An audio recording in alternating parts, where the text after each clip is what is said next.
Well, thank you very much for coming to our monthly roundtable and discussion about real estate. And tonight our topic is about evictions. So we're going to do two things. There's usually two of us to chat, but both my wife, Marla, is home with our child tonight, and Judy had an emergency. So Judy is going to talk about evictions, and she can't come tonight. So I'm going to do both of those things.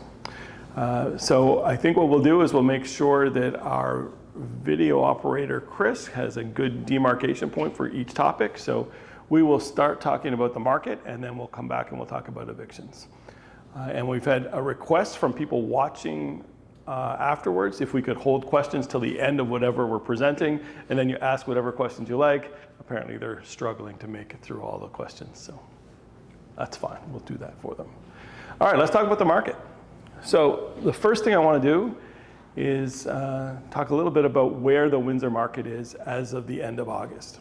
So we are back up in price a little bit. So we've been up all year from where we were in the second half of, or not from where we were in 2022, but each month has been better this year until we hit July.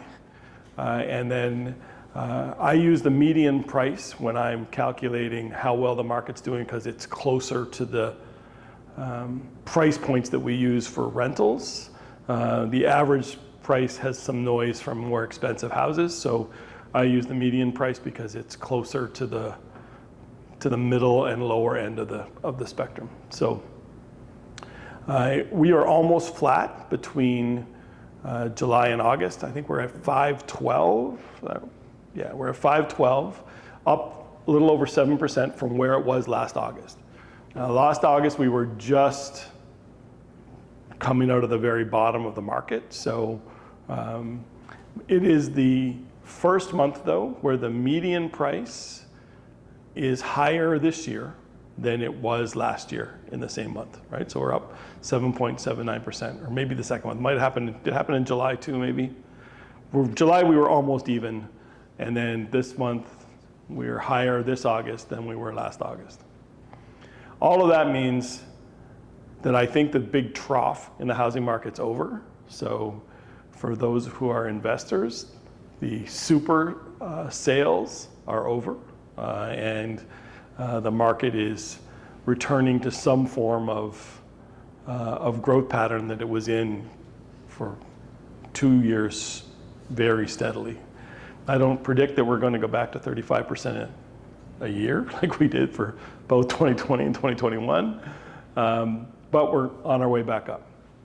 And if you've been around and hearing me talk about this at all, you know that the main reason I think that that's true is because we're a lot of housing units short. No matter how you slice it, supply is just really low. And I've been talking for a whole year since the report came out last June that CMHC did a big study last June and determined we were 3.5 million housing units short. Their update came out last week, and they're still predicting we're 3.5 million units short, and we have one less year to accomplish it. Now, there's some caveats in what they have this year. So there's been some outmigration in Ontario, so they think in Ontario we might actually be in slightly better position than we were last year. But, and this is the big but to me, immigration, if it continues at the rate that it's at now, they built this into their model, if we continue that all the way through to 2028, then we're going to need 4 million new houses, not 3.5. If we end the immigration policy by the end of 2025 and the economy takes a little bit of a tailspin, then we're going to need 3.1 million houses.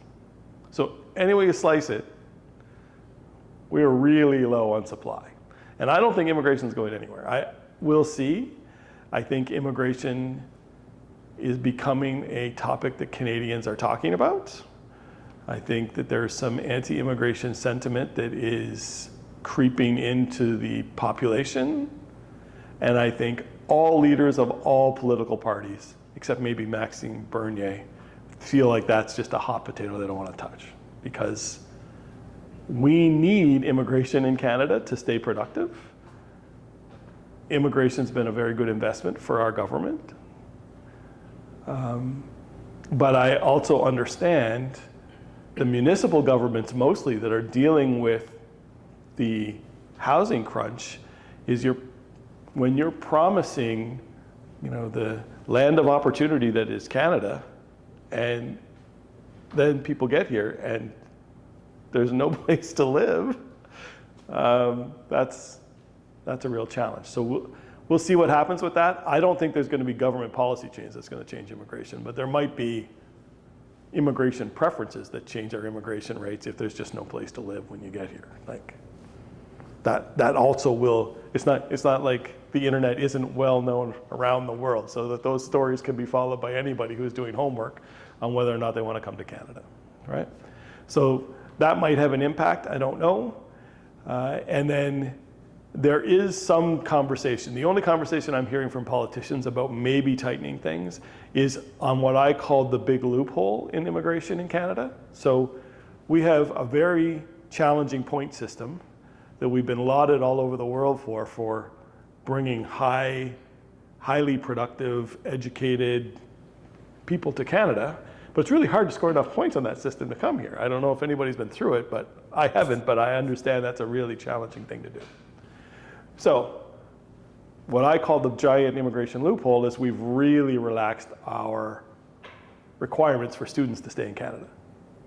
So we've ratcheted up international student recruitment, and we've loosened the obligations that you need to fulfill in order to stay in Canada. So the big loophole in immigration is that you can get into Canada by coming as a student, and then you can pretty easily stay afterwards right now. I don't know if they're going to tighten that up again or not, but that is driving some of the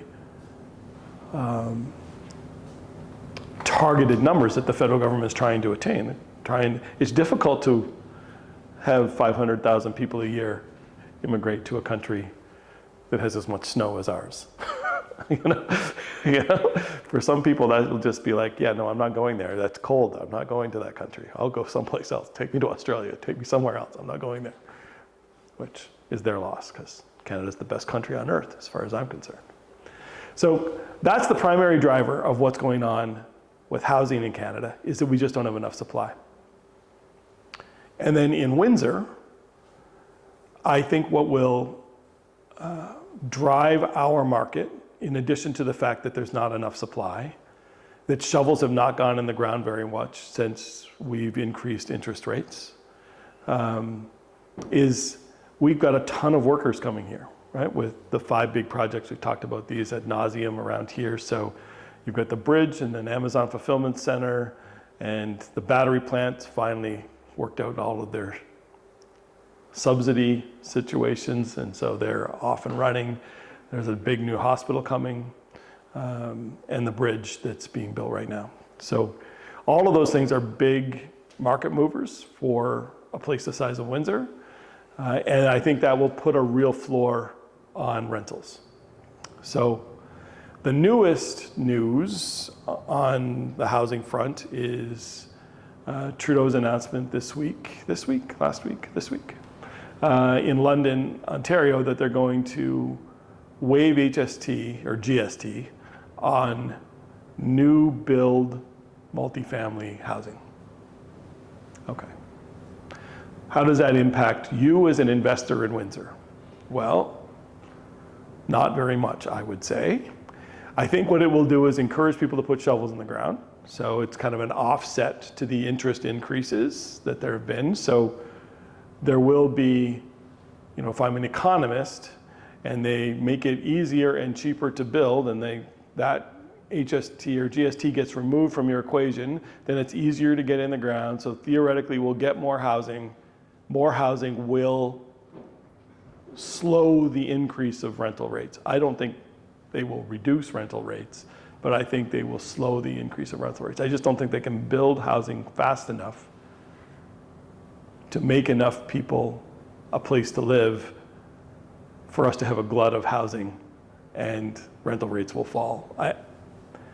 At some point in the future, they'll fall. It won't ever go up straight forever. but they're not going to fall because of a change in policy that impacts 7% or 5% of your cost of building an apartment building, right?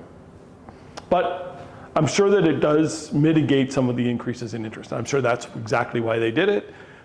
Some people crunch some numbers and say, well, if we get rid of this, then the interest during construction is kind of offset, so maybe they'll put the shovels back in the ground on projects. I don't know. I'll be interested to hear your comments about all of that when I'm finished here. I think the other thing people want to know when they come here is what's going on in the rental market in Windsor. And we've talked a lot about where rates are, what some of the problems are with more expensive rentals, which we're going to talk about when we talk about evictions. But I did a little bit of number crunching right now, and so of 1,181 active leases at this moment, 133 of them are $2,000 or more, which is 11.8%. And that's just growing and growing and growing. So it used to be that $2,000 was really good rent. Like, so if you were a landlord, you had a nice house, you could get $2,000 for it, and those renters would pay on the first every month because they were usually qualifying really well for your place, right? Because that was an expensive rental. And now they're not. Now $2,000 is just an average house. I looked at some of the addresses. Yeah, they're not in the villages. You don't get $2,000 in the villages yet, but Helsinki, so like the area behind Devonshire Mall, I don't know if you know this very well, that whole area, it's pretty nice, but they're like semis, and okay, they're nice, but are they $2,000 nice? Well, apparently. I think what we've seen is it's not just, I have one landlord, one owner who only has premium houses, and his houses used to be $1,800 to $2,200. His houses are now $2,600 to $3,200, right? And so as a result, if you just want a good 3-bedroom house for you and your family, it's going to cost you more than $2,000. And as a result, we're getting people stretching a lot more to get into those $2,000 rentals, and we're starting to see payment issues with those houses. Not evictions necessarily, but not as, you can't pay your mortgage on the second and know your money's going to be in on the first. Like, takes a little while for them to pay. Let me just see if I have any other points here I want to make sure I cover. I took a little look at the median sales in August. So if you're looking at buying, the sweet spot in the city is between 450 and 520. Is that right? Am I getting that number right? Where's that cut off? 420 and no, between 420 and 699 is almost all the sales in the city are between 420 and 699, and we fall off a cliff at 700. So there's something going on in the market. Maybe people are financing above 700. I'm not really sure, but the sales just fall off to almost nothing above 700. The problem is if that's the sweet spot, and like 30% of the houses that are being sold between 420 and 599. None of those will cash flow positively. None of them. So you've got to get a house on the low end of the price spectrum, then you've got to probably fix it, and then you've got to see if you can cash flow. And I think that's the challenge, is that single family houses in Windsor, I remember when we started in 2013 and 14, when I was talking to new investors that were coming in, I would always say Windsor's the value market and Toronto's the growth market. If you want a value stock, we're the Warren Buffett of real estate. We're going to make cash flow here. You're not going to go up in appreciation that quickly, but you're going to make good bank all the way through, nice, safe investment. Little did I know it would turn into Apple like 8 years later, but whatever. Whereas Toronto, you were cash flow negative in 2013. 2012, Vancouver, same thing. And you're counting entirely on appreciation in the land for you to make a return on your investment. That's now true in Windsor. It's very difficult in a single family or duplex to cash flow positively out of the gate. Now, over time you might, because rents might go up, but you're paying a lot to get into the market. And while rents are up, I still only have 133 out of 1,181 rentals above 2,000. So there's not like you're guaranteed to get $2,000, and you are guaranteed to pay $2,000 in mortgage payments. So unless you're coming in with cash, in which case I wonder if there's a better place to put your money if you're not going to use the leverage that's involved in real estate to make your returns, right? So that's kind of my spiel about the market. Questions, comments? Rick, you know as much about this market as I do. What do you think's going on right now? I think it's really good that, first of all, the government is chopping down the HST and getting rid of the GST and that, as long as the builders don't treat that as additional profit. As long as they pass it along, I think that would help a lot. No guarantee about that. No. But I do think if a project is not going in the ground and they need to get a project in the ground, I don't think they're going to pass it along. I just think they might put the shovel in the ground, right? Because they're not going to need to pay. They're going to have a mitigation amount against that. They projected to do all this with a 3% interest rate. Now they're paying 6.5%. So they're taking that interest over 2 years. Then it might take to build the project, and they're saying, can I replace that with the GST rebate? I think that's the best we're going to get. I think also it's hard to see the meadow when you're in the middle of the forest. And we've been through the ups and downs and everything, but I actually see next spring as getting toward normalizing or a better market. Yeah. If up and down, I see starting maybe next spring that things will, there'll be a light at the end of the tunnel at least. Yep. What do you think about interest rates? Inflation came in hot yesterday. We're at 4%, up from 3 the month before, and up from 3.8, which was projected. What do you think? We're going to get an interest rate hike next month or no? If anything, it'll probably go up maybe 0.25, something like that. But again, as the economy starts to pick up and interest rates do this, and the sky is now blue again, I think next spring is probably going to be the start of something better. Yeah. I hope so. Me too. I think the Bank of Canada is going to hold steady. I have no crystal ball exactly. They know way more about this stuff than I do, but I know that it takes 12 months for interest rate hikes to kick in. And while most of the world paused from April on, we only paused till July and we started ratcheting again. So maybe we'll get another quarter point, I don't know. This time it's not fueled by housing prices, which it had been earlier this year. It's all gas this time. Like, gas is expensive. I don't really understand why when the price of oil is under $100 a gallon, but that 4%, that's year over year? Yeah. So what is it month over month, like compared to the last month? Because they're giving us the previous year. Correct. So I don't have that number right in front of me, but it was 3% last month and it's 4% this month. So my guess is we're somewhere around 1.2 month over month, something like that. No, more than that. Probably more like 2%. Gotcha. Yeah. That's my guess. I'm sure that number is out there. So maybe Rick, you can bring that up there. I'm sure that number is in Google Land, or Alan, you can find it. What Canada's month over month inflation increase was. Yeah. All right, any other questions, concerns about the market? No? How's the winter effect on these areas, especially in the downtown area for the investors? Like how's the what effect? Winter effect. Winter. Yeah. So there's definitely, Rick will be an expert on this. There's definitely some seasonal impacts on housing prices. There's no question.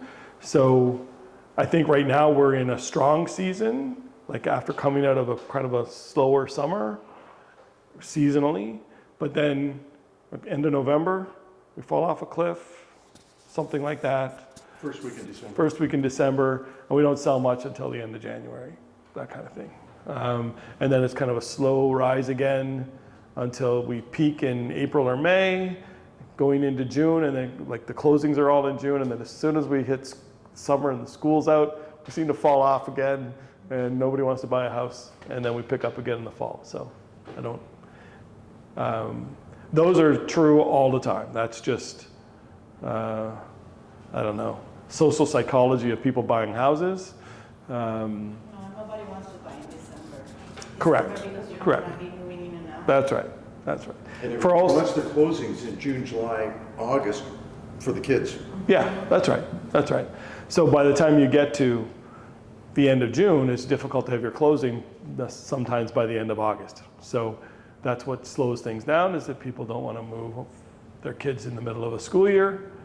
And then the rental market is, like, it is dramatic in January. Like, we almost rent nothing on January 1st for all sorts of reasons, because it's cold, because people don't want to move when it's cold, and people certainly don't want to be in boxes over the holidays. Yes.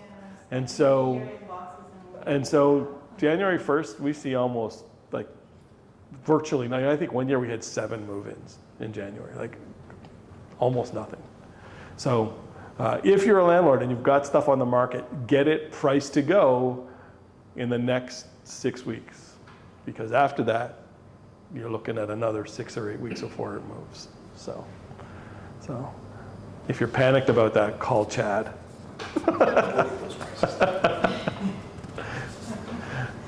Vacancy rate is 2.18 as of this morning. Okay. So that's the vacancy rate in our system.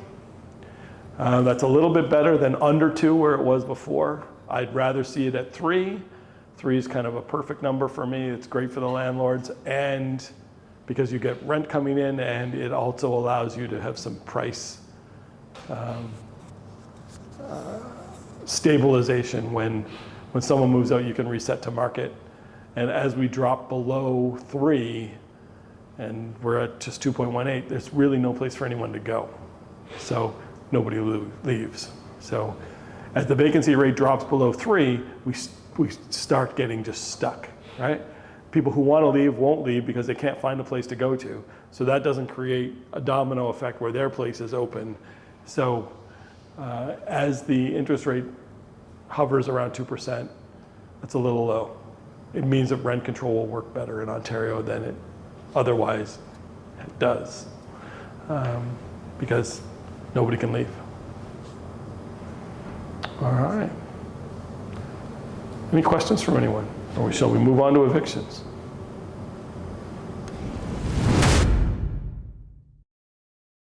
All right, evictions in Ontario. They're a mess. The Landlord-Tenant Act is very tenant-friendly in Ontario to begin with. When I'm talking to American colleagues, I call us the California of the North.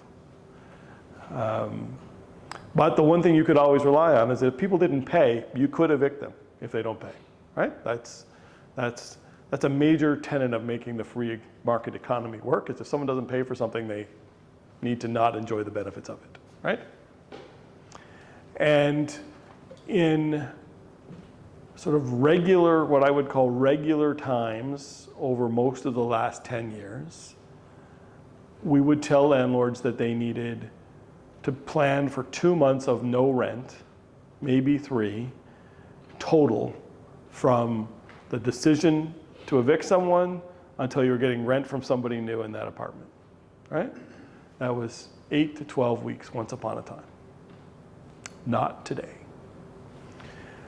So we did some research just recently about how long it's taking us right now to get hearings, because they've been all over the map. So during COVID, it took 9 months to get a hearing. That was craziness. But we are still at 4.5 months to get a hearing. Okay, so Alan's got a tenant that's not paying. He gets us to pull the trigger. We file an L1 today. That person has their hearing 4.5 months from today. Okay? Next phase in the process It used to be when you got an order to evict, which you always get when someone doesn't pay, that hasn't changed, you still always get that, it's just delayed. You used to get it in 5 to 7 days. You'd get your order. You could take it to the sheriff's office, then you'd have 11 days, then you're on a clock. Then you know how long it's going to take, and that person will be out. The LTB is short on adjudicators and short on people to push paper, I guess. So they've now changed that so that they have 60 days, and they take most of the 60 days every time to issue the order. So now you're at 6.5 months, and now you're going to the sheriff. Well, the sheriff used to go out in 2 or 3 days to post the 11-day notice. Now that can take a week or 2 weeks for the sheriff to go post the 11-day notice. The 11-day notice is the same as it's always been. Once it finally goes on the door, they have 11 days. Okay? The one last thing that happens is back when the vacancy rate was higher, when things moved a little quicker, it would be really rare to get to an eviction with the sheriff and have someone sitting in the apartment, right? I remember it happening once, and it was like a big story around the office that someone had their Christmas tree up and it was all decorated, and it was like they were oblivious to what was about to happen to them, and they were beside themselves that they had to leave. Not true today. There's people at every eviction, still in the house. Not every eviction, but a much, much higher percentage are still there when the sheriff gets there. And many of them file what's called a stay. I call it a stay of execution. For them, it's a stay of eviction. And the Landlord-Tenant Board is very welcoming to applications for stays. Very welcoming. One arbitrator told us at one point that if you write on your stay application that the reason for your application is because you are looking to delay the process, she will grant it to you. So, stays often happen. The stay hearings are quicker. They do move those along quickly. I think that's part of why it takes 4.5 months to get your L1 into the system, is because many more people are issuing stays. Those stays, if you don't pay your rent, have a 0% chance of being successful, but it does delay the process by, let's call it, another month. So the bottom line is, if you're looking to evict someone in the province of Ontario, or at least in Windsor right now, you need to plan for 9 months of no rent, which is why you cannot wait 6 months. Because it's going to take you 9 to get them out. Almost nobody pays $1 after you've evicted them, right? Like after you've said, I'm turfing you out of my apartment, almost no one pays you again. A few people do, but almost nobody does. So what are you to do as a landlord? I think it's a tough scenario. I also think emotion needs to be removed from the equation, right? If anyone is spending more than 40% of their income on their rent, and they get 2 months behind, in our experience, less than 1% of those people ever get caught up. It's just, that's what happens. Because the reason they didn't pay, especially if they're good payers, the reason they didn't pay is because they borrowed from their landlord for some emergency that happened in their life, right? The car needed new tires. They needed to go to a funeral in the GTA. Something came up. They needed money they didn't really have, so they used their landlord as their lender and borrowed from their landlord money that they really can't afford to pay back because they didn't have it in the first place. That's why when you get 2 months behind, almost no one catches up. And people who have the wherewithal almost never get behind, right? Like, so if you're paying 20% of your income on your rent, you don't usually get behind. The only caveat to that is if you're in student rentals and you have international students, there are some countries where it's actually difficult to get money out of the country. And so I've had some students that will pay 3 months of rent at a time or 6 months of rent at a time once they get the money from back home, and they catch up. But if it's not an international student situation where you have a legitimate way to figure out, okay, where would your money come from, right? Then once someone is 2 months behind, you got to pull the trigger. Because if you have a heart of gold like John, and you keep working with them and they get 6 months behind before you file, then mostly you're going to be mad at your property manager when you're 15 months of no payments before they're actually out. Okay? So what do? I think one of the things you've got to do is say, all right, if I'm out 9 months, then really I have as much as 9 months worth of rent to help entice them to leave. Wow. Right? Because the earlier they can get out, it's going to take you 6 to 8 weeks to fill that place. But that's true whether it takes 9 months to get them out or you get them out tomorrow. It still takes 6 to 8 weeks to fill it. Right? So I think it's important to think about that as a strategy. You're going to get evicted anyhow. Let me reduce the impact on your credit rating. Right? You're not going to owe $20,000 to me. You're only going to owe X. And even though you owe me 2 months rent, I'm still going to pay you $2,000 to leave. It's crazy. But it's probably the cheapest way. Crazy. Wow. Now, I don't think it's great for the system, right? Nor do I think waiting 9 months is great for the system either, because it encourages people to game the system then, right? Now, the one thing that you have in your favor, and that might have them pay up, but I don't think you can count on it, because most people who get an L1 never pay, is they have no place to go. Where do they start over with a 2% vacancy rate? Who wants to take on a new tenant that just got evicted from somewhere else when you don't have to, right? It's a 2% eviction rate. So almost all those people are couch surfing. That's where they're going to go. What? Couch surfing. So hanging with friends. Oh, couch surfing. Couch surfing, yeah. Surfing. Yeah. Yeah. I don't know where else they go. Or they leave the city and go someplace else to, to rent something. Maybe that's part of what's happening on the lower end of our rental market now, is people are leaving Kitchener, Hamilton, Toronto, all with the same kind of vacancy problems as we have, and coming here where they think it's cheaper, and we still have a 2% vacancy rate. So the most important thing you can do is not make a mistake in the first place. That's the most important thing. And while we are not mistake-free, our eviction rate is 0.9%, less than 1. So 99 people out of 100 don't get evicted. And almost all of that other 1% have had something catastrophic happen in their world. And they just, they can't afford to pay given the new circumstance in their life.